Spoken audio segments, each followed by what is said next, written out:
I'm out here at Scottsdale National, home of PXG. This is like their private oasis out in Scottsdale, Arizona. This is the driving range setup. They've got a media day here, and I'm gonna get fitted for a brand new Gen 8 driver. Their Lightning Drivers is what they're calling it. The technology has changed considerably since Black Ops. We're gonna find out all about it, and we're gonna see what is the best Gen 8 for me as I get a custom fit. I'm gonna take you through the whole process. Let's get to work. Good Bobby plan. Big Wheel. How was it? I hear that's what they call you. That's right, that's right. Yeah. It's a good time here at PXG. So talk to me about your current driver. What are you looking for? What are you looking to gain? What's the concerns with it? Probably just consistency is what I'm always going for right now. I know I'm not going to be a 300-yard driver, but I'd love to be 265 consistently in the middle. That's my goal. Okay, I'm going to take a few swings here again now with the driver just to get warm. We're establishing the baseline. Good first swing. I'll try this one, just tee it up real high. That was yanked. A little low on the face. Love it. Love the first few swings you made. Oh, beautiful swing there.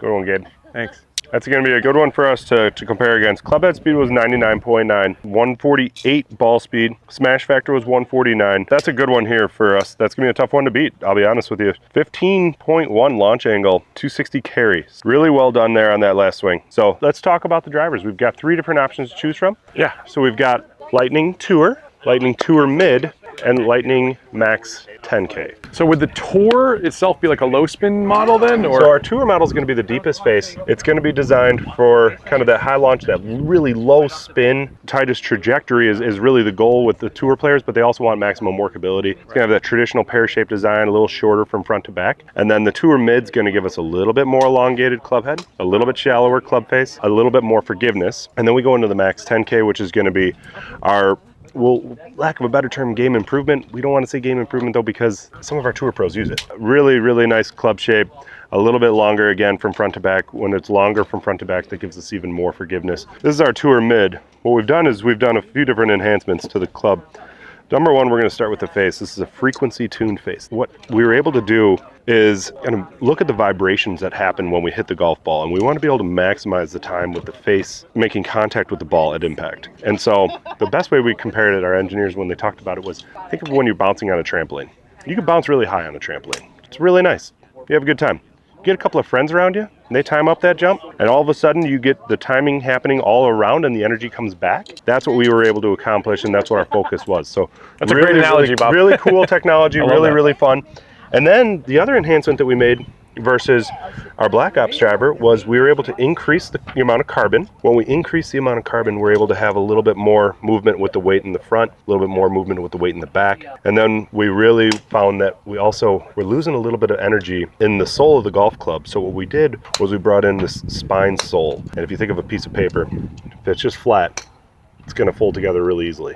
But if I fold that thing hot dog style and I got a spine running across it, it is much more rigid. By getting that really rigid sole, the energy transfer comes right back to the face. So when you combine that with that frequency tuned face, it's a pretty lethal combination. So able to move the weights in again as well, because we used to have the weights a little further out in the toe and the heel. When we move them in though, if you notice, it really aligns nicely with the toe and the heel of the golf club. Right. This is where we're impacting. Yeah, this is why we want that mass behind it. So again, Tour Mid, this is the middle of the 3 models, the primary models. There's also a Max 10K Light, but that's going to be really slower swing speeds, not going to be the one that you're going to be playing, so we don't need to get into that too much. Okay. I think there's going to be something to be said about that kind of Tour Mid when you're telling me, hey, I want to really focus in on finding more fairways, and we want to make sure that we're not sacrificing anything else from there. We're going to focus on Max 10K and Tour Mid.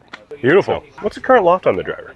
So I have 10.5, but I'm up 1 degree. So okay. I guess it's playing at 11.5. Yeah, I love it. I love the high launch that we're getting. I think we're going to probably try to do something like that with the Tour Mid. And then let's take a look. Where's your current driver at? I got a pretty exotic shaft on there right now. Okay, it's a 6S.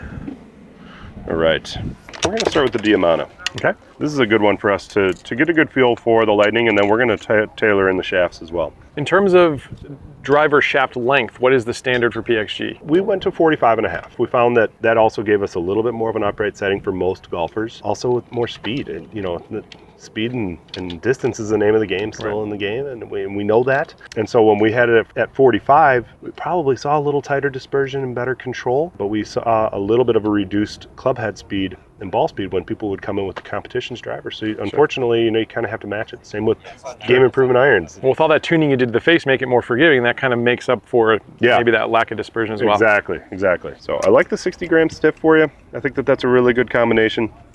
I'm going to leave the loft setting in a standard setting right now instead of going up one, just because I want to see where we come in at. Sure. So a really nice, very popular shaft for us, Diamana 60S Plus in a stiff setting. And again, the weights are going to be in a very neutral setting with the weight further back. Just going to give us a little higher launch. For you guys, is this just a slight upgrade on the shaft, or is this a stock? That is a complimentary upgrade, we like to call them. Nice. Boy, it's beautiful down at address. Lost it to the right a little.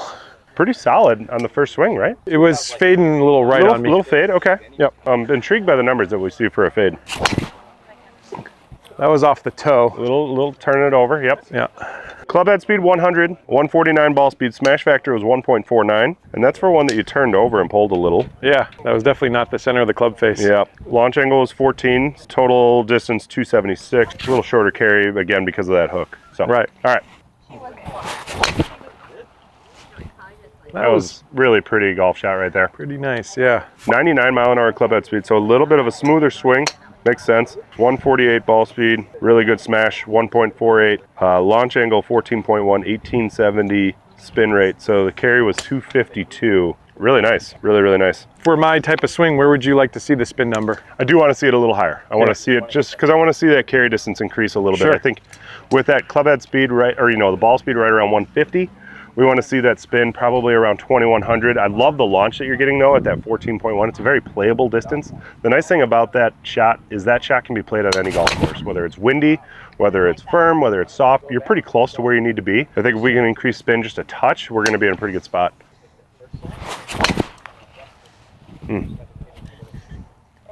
Just a touch of a push, but boy, that was really good. How'd that feel? That felt good. Okay. Yeah, the feel of this driver, really one of your best, and sound-wise too, there's been some improvements, I'd say, over the last generation. The acoustics have definitely been improved.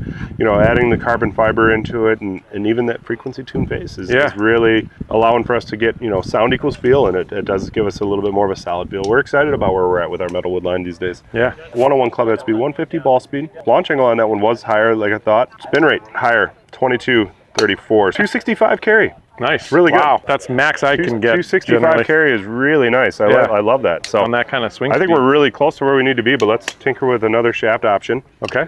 We'll go into this Ventus Blue. This has been a really popular one. Velocore Plus. It's our new Ventus shaft. The Ventus Blue, this new line is really good. Nice. And when you're ready. All right. Little low, little quick. Now the fun thing is for us is, to be able to fight maybe that hook. We can do a couple different things. With our hosel setting, we can actually set it up to a flat setting, which gives us 3 degrees flat. That helps to actually give it a little bit more of a fade bias. And then the alternative as well is with the 3 different weight ports, I can take some of the weight out of the back and I can move it into the toe. That's going to slow that toe down and again give it a little bit more fade bias. At first swing, just looking at that too, obviously I know we tugged it a touch, but again, a little bit low launch, low spin. So, yep. Oh, God, I like that. Boy, that was dead straight. That is dead straight. That can be played on any golf course. I'm not sure how the contact was, but maybe a little high on the face, it felt like. High. Okay. It was pretty middle, but maybe just a touch high. Okay. Club head speed 99.3, 147 ball speed, 17 launch, maybe a touch too high, right? Spin rate only 1632 on that last one, but 257 carry. Wow, okay. 257 carry. Probably a lot of rollout with that low spin, right? Yeah. I'm not mad about it. I'm excited to get you into the max 10K as well. See if we can increase that spin rate a little bit. Let me take one more here. Yep. That was fairly middle. 150 ball speed, 16.2 launch. Spin rate was a little higher on that, 18.6. Carry distance, 258 carry. Wow. Cool. Really good. Yeah. Nicely done. I mean, honestly, in terms of consistency, they're very comparable. The dispersion is much tighter with the Ventus. We are favoring a little bit more on that right side, which is what we kind of talked about. So, but I will take a right side miss on the course I play for the most part too. Absolutely. Right's a little better miss than a left miss. I love that. So I think we might be where we need to be. Okay. But what I want to do is I want to have you try the max 10K. Yep. And then from there we'll determine which head is the right option, and then if we need to fine tune it with the weights, we can. Is this PXG's first 10K driver then? This is. Yeah. Yep. Nice. All right, so we're getting a peek at the newest, latest 10K on the market, really, with PXG. First time they've done it. All right, this is the max 10K. So same thing, 10.5 loft, neutral setting, weight back. That's going to help us increase the spin, and we're going to get it shined up just a touch for you too. I want it looking nice. Bob goes above and beyond, always. All right, ready to rock and roll? Let's do it. We are ready. Wow.